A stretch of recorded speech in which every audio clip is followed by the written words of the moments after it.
네, 오늘은 출애굽기 세 번째 시간입니다. 어, 70명에서 시작했던 야곱의 가족이요, 이제는 200만 명이 되는 거대한 민족이 돼서 또 하나님께서 약속하셨던 가나안 땅으로 향하게 됐습니다. 출애굽 과정에서 하나님께서 놀라운 이적들을 보여주셨는데요. 이 이적들을 통해서 다윗의 후손들뿐만 아니라 또 그 지역에 있던 모든 민족들이 하나님이 얼마나 놀라운 능력을 가진 분이신지를 깨닫게 됐습니다. 전능하신 하나님의 놀라운 이적을 경험한 이스라엘 백성이 과연 아브라함과 이삭과 야곱과 요셉과 같이 하나님을 경외하는 백성이 될 수 있는가? 이것을 우리가 함께 살펴보려고 합니다. 제가 앞서서 한번 말씀드렸는데 출애굽기는 내용상으로 보면요, 크게 두 가지 내용으로 나눌 수 있습니다. 그러니까 애굽에서 출애굽을 해서 하나님의 산 시내산까지 오는 과정이 일부고, 2부는 시내산에 도착해서 발생하는 여러 가지 사건, 이게 두 번째인데, 오늘은 이 두 번째 이 사건을 좀 다루려고 합니다. 이스라엘 백성들이 이제 애굽에서 나와서 하나님의 산 시내산에 도착하게 됐는데, 이 시내산의 또 다른 이름은 호렙산입니다. 여기가 어디냐? 모세가 하나님을 처음 만난 곳이에요. 그래서 떨기나무에 불이 붙었는데 이 떨기나무가 타지 않았던, 그 하나님께 부르심을 받았던 곳이 바로 이 시내산입니다. 그때 이제 하나님께서 모세에게 가서 이스라엘 백성을 구원해라 막 명령하시는데, 모세는 안 간다고 막 버팅기잖아요. 하나님과 팽팽한 밀당이 있었는데, 그때 하나님이 모세에게 한 가지 예언을 하십니다. 내가 애굽으로 가기만 하면 반드시 네가 백성들을 구원해서 나올 수 있다. 그리고 다시 이곳에 와서 나에게 예배를 드리게 될 거다. 이런 약속을 하셨습니다. 그리고 그 예언이 지금 기가 막히게 이루어지게 된 거죠. 결국은 제가 그 이 스토리 바이블 처음 시작할 때 오리엔테이션 때 이런 말씀을 드렸어요. 성경에는 여러 가지 구성 요소가 있는데 그 중에 뭐가 있냐면 예언이 있다. 하나님께서 어떤 일, 앞으로 일어날 일을 예언해 주시고 또 그것이 성취되는 것들이 있다. 그래서 우리가 성경을 읽을 때 하나님께서 예언하셨던 말씀들을 잘 좀 표기해 놨다가 정말 이후에 그 일들이 정확하게 이루어지는가를 확인해 볼 필요가 있다. 매우 좋은 습관이다. 왜냐하면 이것을 통해서 우리의 믿음이 굳건해지는 거죠. 하나님은 약속을 성취하시는 하나님이시구나. 산에 도착한 백성들이 열심히 텐트를 치고 모세는 이전에 하나님이 나타났던 산으로 올라가기 시작했습니다. 그리고 하나님이 모세에게 중요한 말씀을 주셨는데, 이 말씀은 이제 앞으로 성경을 이해하는 데 있어서 매우 중요한 키가 되는 말씀이니까 한번 읽어보겠습니다. 찾아서 19장 5절과 6절입니다. 출애굽기 19장 5절과 6절 말씀, 5절과 6절 말씀 한번 읽겠습니다. 시작.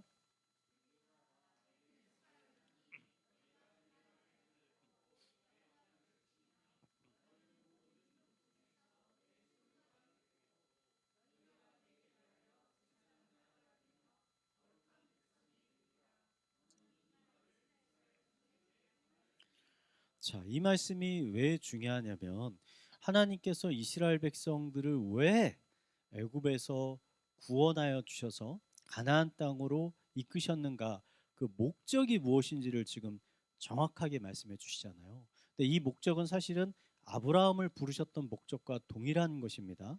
아브라함을 부르시면서 뭐라고 말씀하시냐면, 내가 그로 그 자식과 권속에게 명하여 여호와의 도를 지켜 의와 공도를 행하게 하려고 그를 택했다. 그러니까 하나님을 경외하는 백성으로 만들기 위해서 그를 택했다. 그러니까 출애굽의 목적도 이와 동일하다는 거죠. 근데 우리가 창세기의 마지막 또 출애굽기 여기까지 보면, 이제 하나님의 이러한 계획들이 하나하나 지금 완성되어 가고 있다라는 것들을 발견할 수 있게 되는 거죠. 여기서 또 중요한 단어가 뭐냐면, 하나님께서 이스라엘 백성을 제사장 나라가 되게 하겠다라고 말씀하셨거든요. 이 굉장히 중요한 단어입니다. 그 제사장이라는 것을 라틴어로는 어떻게 말하냐면 폰티텍스라는 단어를 써서 말을 하는데, 우리나라 말로 번역하면 다리 놓는 사람들이라는 말입니다. 그러니까 제사장은 다리를 놓는 사람이요. 어디와? 하나님과 인간 사이에 다리를 놓는 사람들이 바로 제사장이라는 거죠. 하나님이 이스라엘 백성들을 애굽에서 불러내서 시내산에서 언약을 주시고 가나안 땅을 주시는 이유는 이스라엘로 하여금 하나님을 배신하고 거역하고 떠나버린 사람들, 그 민족들과 하나님 사이에 끊어졌던 그 다리를 잇는, 다리를 놓는 존재로 그들을 부르시기 위해서 그들을 선택하셨다는 거죠. 근데 제가 이 말씀을 좀 이해하면서 보니까 아까 오전에는 가나안 땅이 그렇게 좋은 땅은 아니라고 말씀드렸잖아요. 땅으로만 보면 그렇게 좋은 땅 아닙니다. 근데 지리적인 위치로 보면 기가 막힌 위치입니다. 왜냐하면 여러분 지도를 보시면, 지도를 가져왔으면 좋았을 뻔했네요. 지도를 보시면 그래요. 자, 저기 지중해가 보이시죠? 여러분 지중해 이쪽에는 무슨 대륙이 있죠? 유럽이 있습니다. 유럽. 그다음에 이 지중해 밑에는 아프리카죠. 지중해 저쪽에서 오른쪽으로 쭉 가면 아시아가 나오죠. 그러니까 가나안 땅은 아프리카와 유럽과 아시아 세 대륙이 만나는 접경지예요. 이 세 대륙의 문화가 서로 크로스하는 부분이란 말이에요. 그러니까 저기서 발달한 문화는 세계로 뻗쳐나가기 굉장히 좋은 위치인 겁니다. 그래서 그런 의미에서 하나님께서 가나안 땅을 그냥 선택하신 것이 아니라 이런 것들을 다 고려해서 선택하신 것이 아닐까라는 생각이 듭니다. 자, 아담과 하와의 후손들은 모두 나를 배신하고 다 떠나갔는데 너희만은 우선 내 백성, 나를 경외하는 백성으로 돌아왔으면 좋겠다. 얼마 전까지만 해도 너는 바로 왕 밑에서 노예 생활을 하고 있었지 않냐. 그런 노예였던 너희를 내가 구원해 주셨으니 너희만큼은 나를 하나님으로 경외하고 또 백성들에게, 전 세계에 있는 민족들에게 나를 좀 전하는 백성으로서의 삶을 살았으면 좋겠다. 뭐 이런 목적을 가지고 부르셨다는 거예요. 여러분 이게 출애굽기 말씀의 핵심입니다. 핵심. 단지 구원했다라는 게 중요한 게 아니라 뭘 위해서 구원했냐라는 거예요. 근데 여러분 이 사실을 모르게 되면 문제가 생기는 거예요. 그러니까 이스라엘 백성들이 이 사실을 망각하니까 어떻게 됩니까? 자기네들을 제사장이라고 생각하지 않고 선민 의식을 갖잖아요. 그러니까 내가 굉장히 뛰어나서 하나님 보시기에 다른 민족보다 좋은 민족이기 때문에 하나님이 날 선택했다라고 생각을 하잖아요. 완전히 잘못된 거죠. 여러분 교회도 이런 생각을 가지신 분들이 많이 있죠. 그래서 세상과 하나님 사이에 다리 놓는 사람들이 되는 게 아니라 오히려 이제 이어졌던 다리를 깨는 사람들, 다리를 깨는 사람들이 되는 거잖아요. 그러니까 그 사람 때문에 교회에 나가야 되는데 오히려 저 사람 때문에 교회가 너무 싫어지는 것. 그러면 이건 목적을 전혀 이해하지 못하고 망각하고 살아가게 된다는 것이잖아요. 그래서 많은 기독교인들이 신자가 된다는 것을 단순히 이렇게 생각합니다. 신자가 되면 이전보다 더 많이 복받고 이전보다 더 잘 먹고 잘 살게 되는 것이다. 교회 나오면 여러분 이 정도로 생각을 하면 너무 잘못 생각한 거다. 너무 기독교를 잘못 이해한 거다. 여러분 얼마 전에 넷플릭스에서 그 내가 신이다 뭐 이런 거 한번 방영해서 난리가 났지 않습니까? 한국 기독교 2단, 그래서 맨 처음에 JMS가 나왔죠. 그 다음에 이제 몇 개 더 나온다 하더라고요. 아가동산도 나오고 막 나온다 하더라고요. 다 기독교의 2단이잖아요. 이 사람들 때문에 어떻게 되는 겁니까? 일반 사람들이 교회 가고 싶은 게 아니라 교회 안 가고 싶어지게 만드는 거잖아요. 다리를 깨는 사람들이 된 거잖아요. 이런 목적을 우리가 망각했을 때 우리는 하나님이 기뻐하지 않는 삶을 살아가게 된다. 중요한 메시지입니다. 하여튼 하나님은 이러한 목적을 가지고 백성들에게 또 말씀과 율법을 주셨는데 백성들이 뭐 이 목적을 잘 이해하는지는 모르겠지만 모두도 씩씩하게 알겠다고 대답했어요. 그렇게 살겠다라고 대답을 했습니다. 그러고서는 하나님께서는 이제 출애굽기 20장부터 더 구체적으로 율법을 주시는데 이후에 있는 구체적인 율법은 다음 레위기에서 더 구체적으로 다룰 거니까 우선은 중요한 몇 가지만 한번 살펴보려고 합니다. 첫 번째 살펴볼 게 십계명입니다. 십계명. 한번 십계명을 보여주시면 제가 이미지를 하나 찾아왔는데 10가지 계명이죠. 다른 신을 섬기지 말라, 우상을 만들지 말라, 여호와 이름을 망령되이 부르지 말라, 안식일을 지키라, 부모를 공경하라, 살인하지 말라, 간음하지 말라, 도둑질하지 말라, 내 이웃에게 거짓 증거하지 말라, 내 이웃의 것을 탐하지 말라. 10가지입니다. 크게 나누면 4가지, 6가지로 나눌 수 있어요.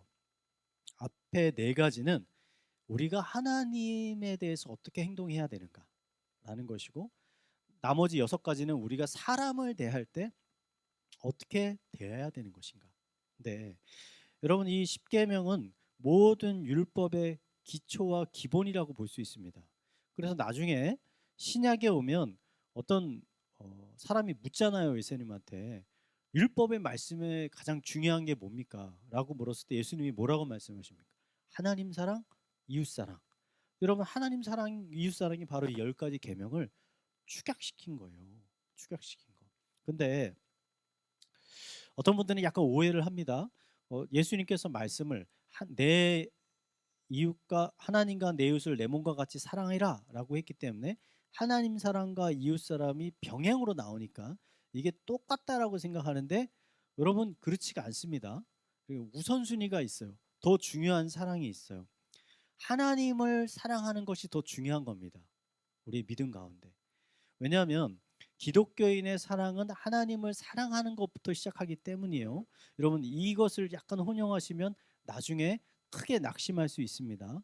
여러분 기독교인이 이웃을 사랑해야 되잖아요. 근데 그 사랑은 내 안에 있는 어떤 자비심이나 궁율에 근거하지 않는 사랑입니다. 그런 사랑 아니에요. 왜냐하면 그냥 이런 마음의 감정적인 사랑은 꼭 기독교인이 아니라도 할 수 있는 사랑입니다. 그러니까 불교인도 할 수 있고 이슬람교도도 할 수 있고 심지어 신앙이 없는 사람들도 그냥 사랑할 수 있어요. 기독교인의 사랑은 뭐에 근거하느냐? 하나님에 근거한 거예요. 그러니까 하나님이 내게 주신 은혜와 축복과 자비와 공율로 인해서 하나님에 대한 감사하는 마음이 생기잖아요. 근데 하나님께서 우리의 주변에 있는 이웃을 사랑하신다잖아요.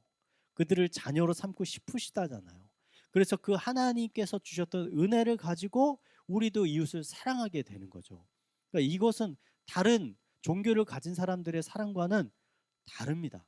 감정적인 차원이라기보다 이해와 의지적인 차원이 더 많다는 거죠. 기독교인의 사랑은. 그러면 결론적으로 이게 그냥 사랑하는 것과 무슨 차이가 있을까? 큰 차이가 있어요.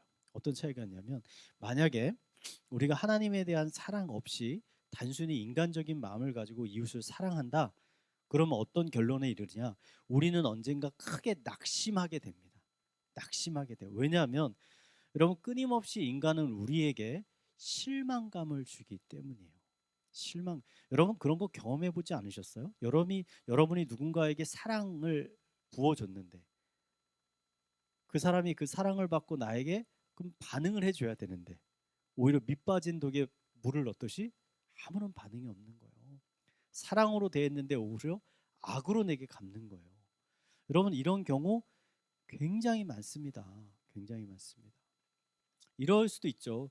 교회에서 설교를 듣고서 이웃을 사랑하라 했으니까 직장에 가서 그냥 직장 동료들에게 잘 해주는 거예요. 뭔가 섬겨주고 잘 해주면 그 사람이 그 사랑을 깨달아 가지고 나에게 잘 해주는 게 아니라 세상 사람들은 나를 호구로 나를 호구로 보고 나를 오히려 더 착취하고 내 것을 더 뺏어가려는, 여러분 이런 경우가 많습니다. 그러면 결국은 낙심하게 되잖아요. 근데 하나님의 사랑에 근거한 이웃 사랑은 이거와 다르다는 거죠. 왜냐? 처음부터 여기에 근거하지 않았으니까. 하나님, 우리의 사랑의 대상이신 하나님은 결코 변하지 않으시잖아요. 그리고 우리를 실망시키시는 분이 아니시잖아요. 그러니까 우리가 하나님과의 관계, 하나님과의 사랑 관계만 흔들리지 않고 있다면 우리 주변에 있는 사람들이 나에게 어떻게 반응하건 우리의 사랑은 흔들리지 않게 된다는 것이죠. 이게 기독교인의 사랑과 일반 사람들의 사랑의 중요한 차이라고 볼 수 있습니다. 그래서 항상 이웃사랑 이전에 뭐가 먼저 돼야 되냐면 하나님 사랑이 먼저 돼야 되는 거예요. 기독교인의 전도도 똑같습니다. 단지 그냥 전도가 중요한 게 아니라 하나님과의 관계 가운데 내 안에 기쁨이 있고 사랑이 넘치고 그런 가운데 그 사랑의 마음을 가지고 복음을 전해야 된다는 거죠. 그럴 때 우리 가운데 낙심하는 마음이 생기지 않는다는 겁니다. 십계명의 각 계명에 대한 자세한 이제 해석과 적용은 레위기 때 다시 한번 말씀을 드리겠습니다. 이어서 이 십계명 외에도 실질적으로 이제 이들이 200만 명이나 되잖아요. 공동체 생활을 시작하게 되는데 이전에 애굽에 살았을 때는 이제 애굽의 법을 따르면 됩니다. 근데 이제 애굽에 나왔으니까 이들이 새로운 법을 따라야 되잖아요. 그 새로운 공동체적인 법이 필요합니다. 그래서 몇 가지 율법을 하나님께서 말씀해 주시는데 뭐 종에 관한, 폭행에 관한, 소유에 관한, 대상에 관한 이런 법들을 많이 말씀해 주셔요.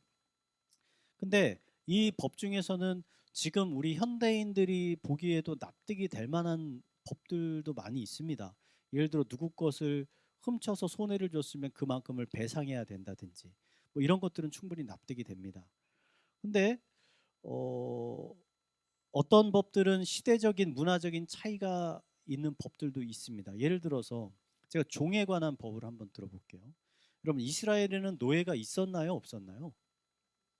이스라엘은 노예가 있었습니다. 노예 제도가 있었어요. 성경에는 이 노예들을 어떻게 대우해야 할지를 구체적으로 기록하고 있습니다.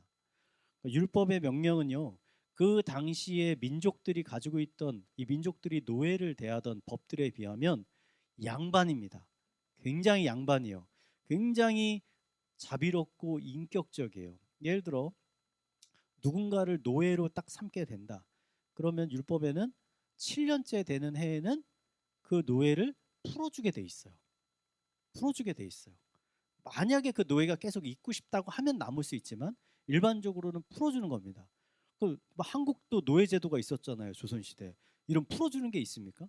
없어요. 한 번 노예는 죽을 때까지 노예인 거예요. 그러니까 이런 나라의 법에 비하면 지금 율법에서 말하는 이 노예에 관한 법들은 굉장히 관대한 것이죠. 근데 어떤 사람들은 이 성경을 읽다가 노예 제도를 딱 보고서는 어떻게 생각하냐면 구약의 하나님 너무나 비인격적이다.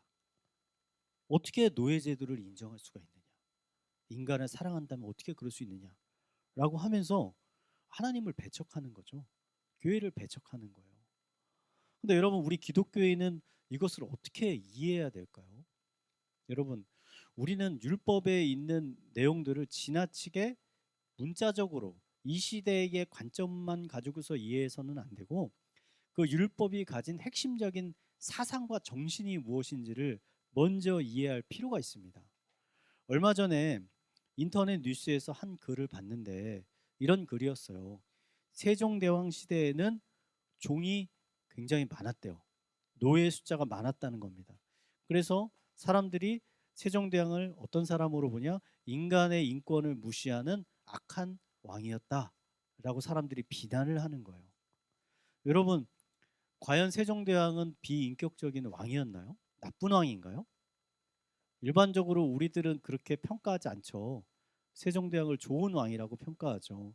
세종대왕 시대에 노예가 많았던 건 사실인데 그 시대의 사작들을 읽어보면 세종대왕은 노예와 종들의 인권을 굉장히 잘 생각해주는 왕이었습니다. 그래서 보니까 지금 우리나라가 이제 애를 낳으면은 휴가를 주잖아요. 출산 휴가를. 세종대왕이 그때 노비가 애를 낳으면 노비에게도 출산 휴가를 줘야 된다라고 법을 만드는 거예요. 여러분 이런 것들은 세상에 별로 찾아볼 수가 없는 것들입니다. 그러니까 사실은 세종대왕은 조선시대 어떤 왕보다도 그 노예와 종들의 인권에 관해서 관심을 가졌던 좋은 왕이라는 거죠. 그래서 우리는 과거의 어떤 규정이나 규범들을 지나치게 현대적인 수준과 시각에서 평가하고 바라봐서는 안 된다. 그러니까 성경에 기록된 많은 율법들도 우리가 그런 관점에서 평가하고 바라볼 필요가 있다라고 말씀을 드리는 겁니다. 자, 여러 가지 율법 중에서 우리가 조금 더 유의해서 살펴봐야 되는 부분이 있습니다. 여러 율법 중에 이 율법을 위반하면 처벌을 받잖아요. 법을 어기면 처벌을 받는데 그 처벌의 정도가 위반하는 율법에 따라서 다 다릅니다. 경중이 있어요. 그러니까 그런 걸 볼 때 우리는 뭘 할 수 있냐면 죄라는 것이 하나님 보시기에 모든 같은 수준의 정도의 죄가 아니라는 거예요. 그러니까 죄질이 더 나쁜 죄들이 있다라는 거죠. 예를 들어서 우리나라 이제 형법에서도 그런 것들을 발견할 수 있잖아요. 여러분, 경범죄와 강력범죄는 처벌의 수준이 다르지 않습니까? 다르다는 건 강력범죄가 훨씬 더 나쁘다는 거잖아요. 우리 예를 들어서 한번 봅시다. 출애굽기 22장 18절, 19절, 20절. 출애굽기 22장 18절, 19절, 20절. 자, 우리 함께 한번 읽어보겠습니다. 시작.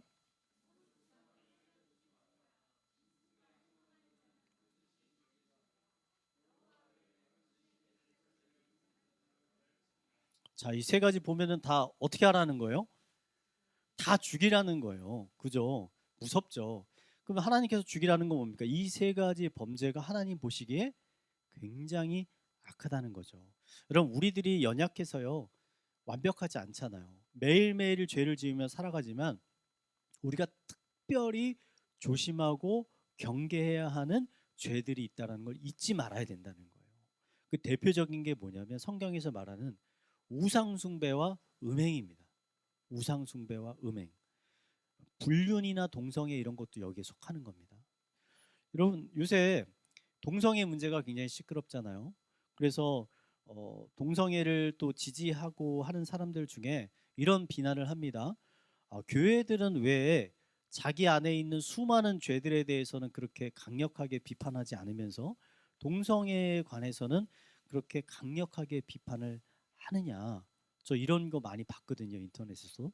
이런 비판을 합니다.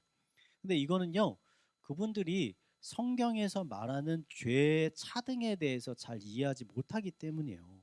예를 들어 부정부패나 거짓말이나 사기, 그 다음에 뭐 폭행 이런 것들도 죄죠. 똑같은 죄입니다. 하나님이 미워하시는 죄입니다. 우상숭배와 동성애와 같은 죄예요. 하나님이 이런 것 미워하십니다. 그런 것 하지 말아야 됩니다.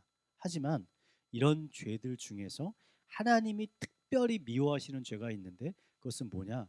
하나님의 형상을 훼손하는 죄악을 하나님께서는 가장 미워하신다는 거예요. 그게 우상숭배와 살인이라는 거죠. 한번 제가 예를 들어 볼게요. 우상숭배라는 것은요, 뭡니까? 하나님의 예를 들어서 우상숭배라는 건 옛날 보면 오늘도 그 황금송아지 사건을 제가 한번 말했는데 황금송아지를 만들어 놓고서 그 앞에서 제사를 드리고 사람들이 절을 하고 막 예배를 하는 거잖아요. 근데 여러분 잘 생각해 보세요. 송아지라는 것을 누가 창조했나요? 하나님께서 창조했잖아요. 근데 인간은 누구의 형상을 따라 만들어졌나요? 하나님의 형상을 따라 만들어졌잖아요. 그러면 하나님의 형상을 따라 만들어진 인간이 황금송아지에게 절을 한다는 건 뭡니까? 창조주가 피조물 앞에서 절을 하고 있다는 거예요. 이게 하나님의 명예와 권위를 어마어마하게 훼손시키는 일이라는 거예요. 자, 살인도 동일해요.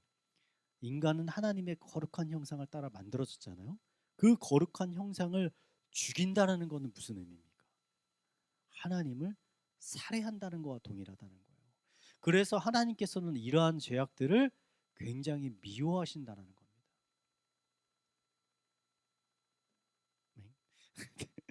그래요. 그래서 우리들은요, 죄를 바라볼 때 균형 잡힌 시각으로 바라봐야 됩니다.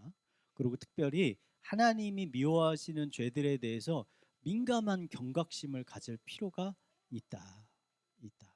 자, 또 22장 우리 22절에서 24절까지 한번 읽어볼까요? 22장 22절에서 24절 함께 읽겠습니다. 시작.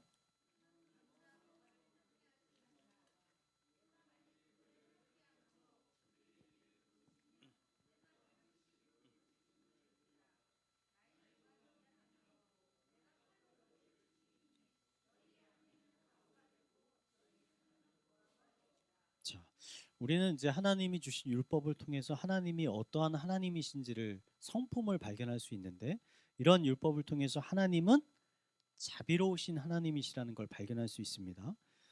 하나님께서는 우리들에게 관심을 보이고 계신데, 특별히 사회 안에서 힘없고 연약한 자들에게 하나님께서는 더 많은 관심을 보입니다.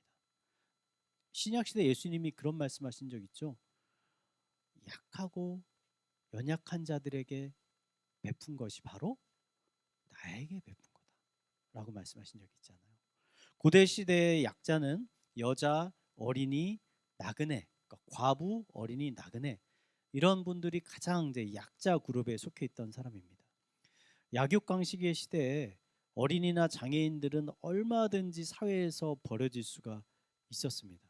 하지만 하나님은 이들에게 늘 자비를 베풀라고 하거든요.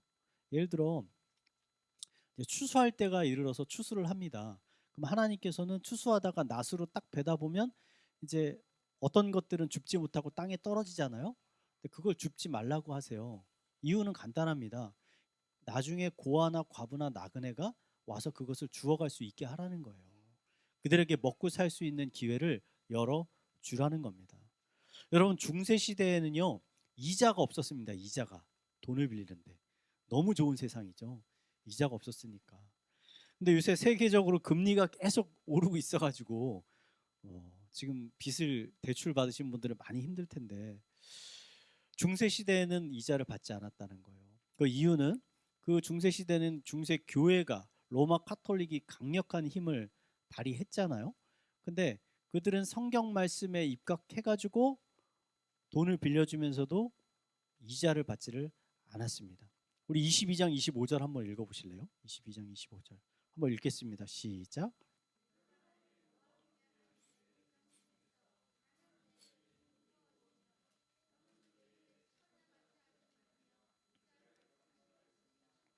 자, 그래서 가난한 자들에게 돈을 구워줄 때 너는 이자를 받지 말아라. 하나님께서는 그들에게 궁유를 베푸시기를 원하셨다는 거죠. 근데 이런 말씀에도 불구하고 중세 시대에 돈을 빌려주고 이자를 받던 사람들이 있었습니다. 그 사람들이 유대인인 거죠. 유대인. 유대인들이 고리대금업을 했습니다. 그래서 이 중세 시대의 유대인들이 고리대금업을 통해서 부유하게 된 사람들이, 굉장히 부자가 된 사람들이 많았어요. 근데 이것 때문에 유럽에서 수많은 유대인들이 사람들에게 멸시와 모욕을 받고 살았습니다. 그러니까 꼭 예수님 시대의 세리와 똑같은 취급을 받았다는 거죠. 그래서 나중에 수많은 유럽 사람들이 유대인에 대해서 적대감을 가지고 있었고, 나중에 히틀러가 독일을 자기가 휘어잡으면서 이런 적대감을 이용해서 2차 세전 당시에 500만 명이나 되는 유대인들을 다 죽인 거예요. 그리고 그들이 가지고 있던 걸 다 몰수하고 자신들이 다 사용하고 다 죽여버렸던 거죠. 이런 관습이 무너진 게 언제냐? 종교 개혁이 일어나고서 이런 관습이 무너졌습니다. 그러니까 종교 개혁자 중에서 제일로 유명한 사람 두 사람 뽑으라면 루터와 칼빈이죠. 근데 칼빈이 뭐라 그랬냐면 적은 이자, 많은 이자 말고 적은 이자를 받는 것은 우리의 신앙에 크게 반하는 것은 아니다. 적은 이자는 받을 수 있다라고 주장을 했어요. 그래가지고 칼빈의 이 신학을 받아들인 지역에 금융업이 급속도로 발전하기 시작했습니다. 왜? 돈을 빌려주고 이자를 받을 수 있으니까 그때 비로소 금융업이 발달하기 시작한 거예요. 그래서 이 경제학자들은 칼빈을 종교개혁자로만 보지 않고 근대 자본주의의 아버지다라고 생각을 하기도 합니다. 이 사람 때문에 금융이 발달하기 시작했으니까. 여튼 이러한 율법들이 우리에게 가르쳐주고 있는 것은 심플합니다. 하나님은 자비의 하나님이시다. 그리고 그 자비는 언제나 작고 연약한 자들에게 향하고 있다. 그래서 교회는 늘 이런 사람들을 향해 나아가야 된다. 제가 이번에 그 제이메스 사건 터지고 나서 신문에 기사가 많이 났어요. 신문 기사 중에 이런 글이 있더라고요. 이단들이 이제 전략을 펴서 전도를 할 거 아닙니까? 근데 이 사람들이 그냥 무작정 하는 게 아니라 전략적으로 타겟팅을 정해서 하는 거예요. 타겟팅 A급 B급, C급 쭉 있습니다. 가장 낮은 등급에 이 사람들은 이제 거의 선교 대상이 아니에요. 그 사람들의 특징이 뭔지 아십니까? 가난한 사람. 가난한 사람들은 이 사람들의 선교 대상이 아니라는 거예요. 이단들의. 근데 이 교회는 정반대잖아요. 그죠? 그러니까 이단이 지금 얼마나 잘못된 단체입니까? 지금 문제가. 근데 율법엔 여러분 이런 사랑의 정신만 있는 게 아닙니다. 아주 흥미로운 구절이 있습니다. 23장 3절. 23장 3절 우리 함께 읽겠습니다. 시작.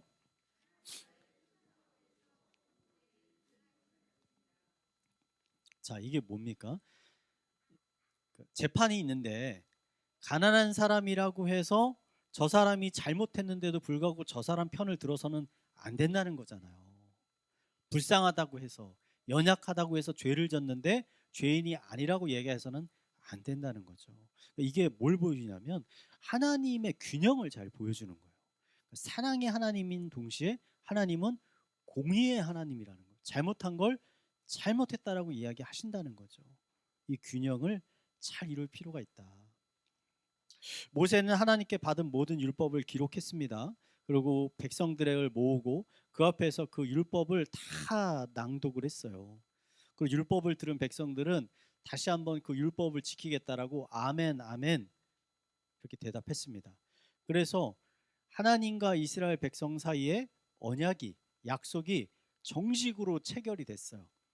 사인을 둘 다 했다는 겁니다. 그래서 이제부터는 그 언약의 내용이 효과를 가진 거죠. 예를 들어 이제 결혼식 서약에 사인을 하면 이제 서로 이제 부부가 서로에 대한 책임과 권리가 생기는 것처럼 시작이 됐습니다. 여기까지만 보면 이제 하나님이 아담과 하와에게 주셨던 예언이 굉장히 구체적으로 성취되었다는 거 알 수 있죠. 여인의 후손이 뱀의 머리를 깰 거다. 언젠간 하나님을 경외하는 백성들이 나와서 사탄의 권세를 물리칠 거다라고 약속했는데 그게 아브라함을 통해서 야곱의 가정을 통해서 이제 이스라엘 민족을 통해서 하나님의 역사가 지금 이루어질 것 같은 지금 상황을 보여주잖아요. 이때 하나님이 모세를 이제 산 위로 부르시죠. 그래서 율법을 직접 돌판에 새겨서 주시겠다고 불렀어요. 근데 40일 동안 그곳에서 모세가 지내는데 모세가 너무 오래 시간이 지나도 내려오지 않으니까 그 밑에 있는 사람들이 아까 설교 때처럼 모세가 죽었다고 생각을 한 겁니다. 그래서 아론에 찾아가 가지고 자신들을 이끌 새로운 신을 좀 만들어내라. 하나님을 만들어내라. 그래서 황금 송아지를 만들잖아요. 황금 송아지를. 근데 여러분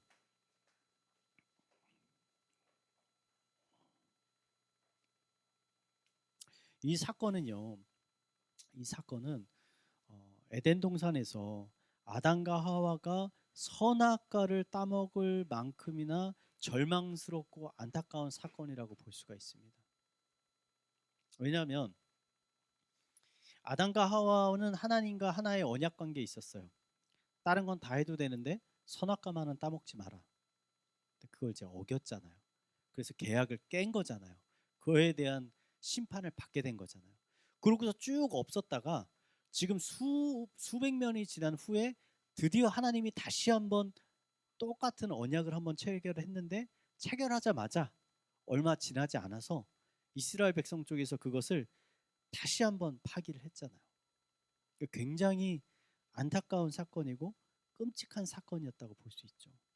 산에서 내려온 모세는 백성들의 이런 모습을 발견하고 하나님께 받은 십계명 석판 있잖아요. 그걸 던져서 깨버립니다. 그럼 이거 뭐하고 똑같아요? 계약서를 손으로 찢어버리는 거하고 똑같은 거예요. 계약서를 손으로 찢어 발기면 어떻게 되는 겁니까? 계약이 무효가 돼, 무효가. 석판을 깨버렸다는 것은 하나님께서 이스라엘 백성의 하나님이 되어 주시겠다. 이 약속이 깨어져 버렸다는 것을 의미하는 거죠. 그래서 하나님의 언약을 어긴 이스라엘 백성을 하나님께서 어떻게 하십니까? 심판하시겠다고 하세요. 그러니까 모세가 백성들 대신에 자기의 이름을 생명책에서 지워달라고 간절하게 간구하지 않습니까? 그래서 하나님께서 이 간구를 들으시고 백성들의 심판하시는 것을 멈추십니다. 그리고 아까 말씀처럼 대신 나는 너희와 동행하지 않겠다. 너희만 가나안 땅으로 올라가라. 이렇게 말씀하시죠. 여러분, 이 황금 송아지 사건이 굉장히 중요한데요. 몇 가지 의미에서 중요합니다. 첫 번째는 뭐냐면 황금 송아지의 사건은 인간은 결국 실패할 수밖에 없다라는 것을 우리에게 보여줍니다. 왜냐하면 여러분, 황금 송아지를 만든 이스라엘 백성들이 어떠한 백성들이냐? 지금 인간의 인류 역사상 하나님의 놀라운 능력과 권능을 가장 많이 경험한 사람들이에요. 인류 역사상 이 사람들만큼 하나님의 놀라운 이적을 많이 경험한 사람들이 없습니다. 심지어 이전에 아브라함, 이삭, 야곱도 이런 기적을 본 적이 없어요. 하나님을 만나기도 했죠. 가끔 하나님이 놀라운 일을 주시기도 했어요. 근데 이스라엘 백성은 뭡니까? 애굽에서 10가지 기적을 봤잖아요. 심지어 이들은 홍해가 갈라지는 것도 경험했습니다. 끝이 아니에요. 하나님이 하늘에서 만나와 메추라기를 내려주시기도 하고 반석에서 물을 내시기도 했어요. 그리고 심지어 신의 산에 하나님이 직접 임재하는 것까지도 이 사람들은 본 사람들이에요. 누구도 이렇게 많이 경험해 본 사람이 없어요. 이 이후로도 없어요. 그잖아요. 그랬던 이들이 하나님을 배신했어요. 바로 앞에 하나님을 두고도. 이것은 인간은요, 하나님과 맺은 약속을 온전하게 지킬 만한 능력이 없다라는 것을 우리에게 보여주는 거예요. 어떤 분들이 그렇잖아요. 하나님이 이거 하나만 나에게 보여주시면 내가 정말 하나님 믿겠다. 아니에요. 소용없다니까요. 이들은 그것보다 훨씬 많은 걸 봤어요. 인간의 마음은 어떤 이적을 경험한다 그래서 굳건해지는 게 아니에요. 인간은 실패한다는 겁니다. 두 번째는 죄는 하나님과 인간의 관계를 철저히 파괴한다는 겁니다. 이 선악과의 사건도 그렇고 지금 황금송아지의 사건 결말이 뭡니까? 당장 이들이 죽음을 당하진 않았지만 하나님과의 지금 친밀한 관계가 완전히 깨져버리는 거잖아요. 하나님이 이들과 동행하지 않겠다라고 지금 말씀하시는 것 아닙니까? 가나안 땅을 얻는 게 중요한 게 아니라 하나님과 동행하는 게 중요한데 하나님이 동행하지 않겠다. 왜? 죄 때문에.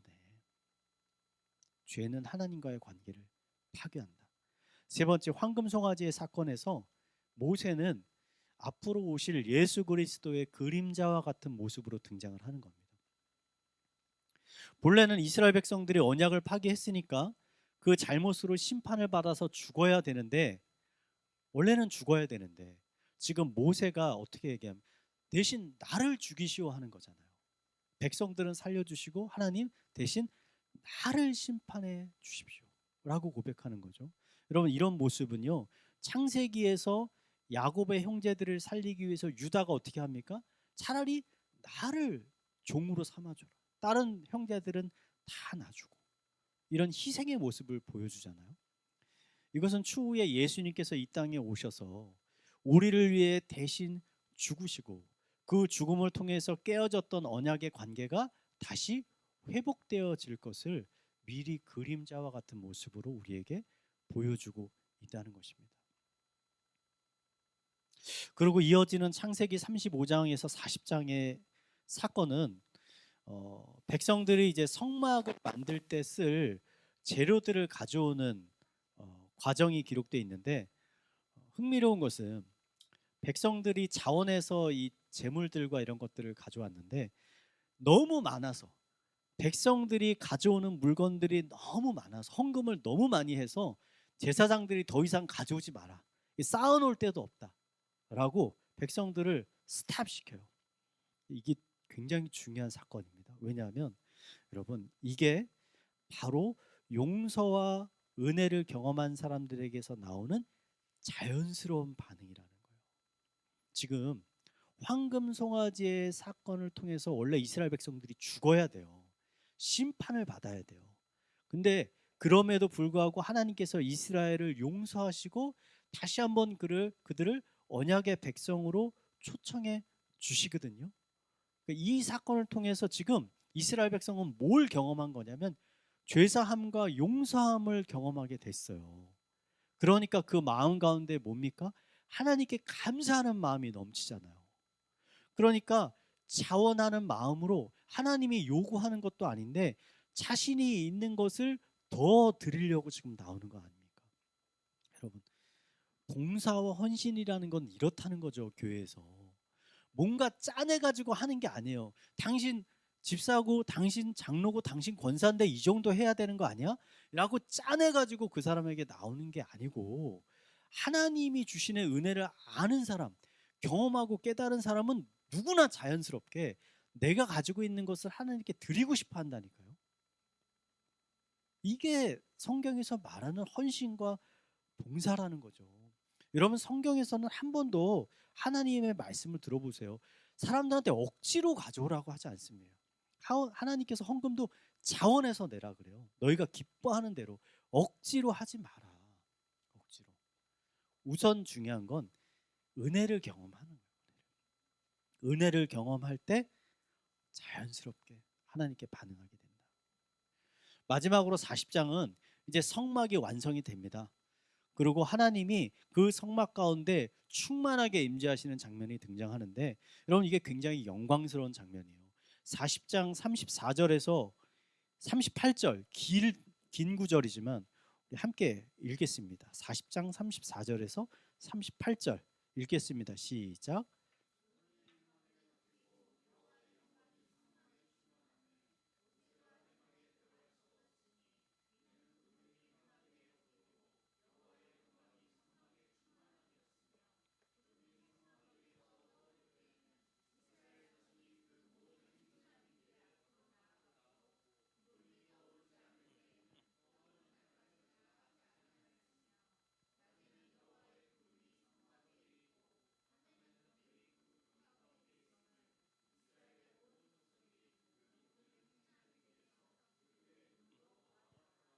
아멘. 제가 이게 왜 영광스러운 장면이라고 말씀드리냐면, 여러분, 그 성막은 어디에 위치하죠? 이스라엘 진 중에 가장 중심에 위치합니다. 성막을 중심으로 레위인들이 있고 그 밖으로 12지파가 포진을 하고 있습니다. 그들의 정 가운데 성막이 있거든요. 근데 이 성막에 하나님의 영광이 충만하게 임재했다는 거예요. 여러분, 이건요, 아담과 하와가 에덴 동산에서 쫓겨난 이후 하나님께서 인간들 사이에 이렇게 가깝게 충만하게 임재하신 적이 없습니다. 그런 적이 없어요. 항상 멀리서. 시내산에 처음 왔을 때 하나님이 어떻게 하는지 아세요? 백성들을 가까이 오게 하지 말라. 죽는다. 그러니까 여기서 사람들 막고 있어라. 그랬던 하나님이 지금 어떻게 됩니까? 백성들 각 정가운데로 충만하게 임재한다니까요. 지금은 괜찮다는 거예요. 이제 내가 너희와 더 가까이 나아가서 함께 살겠다는 거예요, 지금. 그래서 밤에는 불기둥으로, 낮에는 구름 기둥으로 하나님이 그들과 동행하고 있다라는 것을 시각적으로 지금 그들에게 보여주잖아요. 여러분, 이것은 깨어졌던, 그 무너졌던 에덴 동산이 다시 회복되는 모습을 우리에게 보여주는 겁니다. 그리고 이게 나중에 다시 오실 하나님의 나라, 천국에서의 삶이 어떻게 된 것인지를 우리에게 미리 보여준다는 거죠. 하나님과의 깨어졌던 동행이 다시 시작되어졌다. 그렇다면 앞으로 하나님과의 이 친밀한 교제와 동행을 시작한 이스라엘 백성들은 하나님의 바램대로 거룩한 하나님의 백성, 하나님의 거룩한 제사장의 나라로 살아갈 수 있을 것인가가 앞으로 레위기, 민수기, 신명기를 통해서 우리가 살펴봐야 될 말씀입니다. 자, 오늘의 강의는 여기까지 하고 마치도록 하겠습니다. 감사합니다.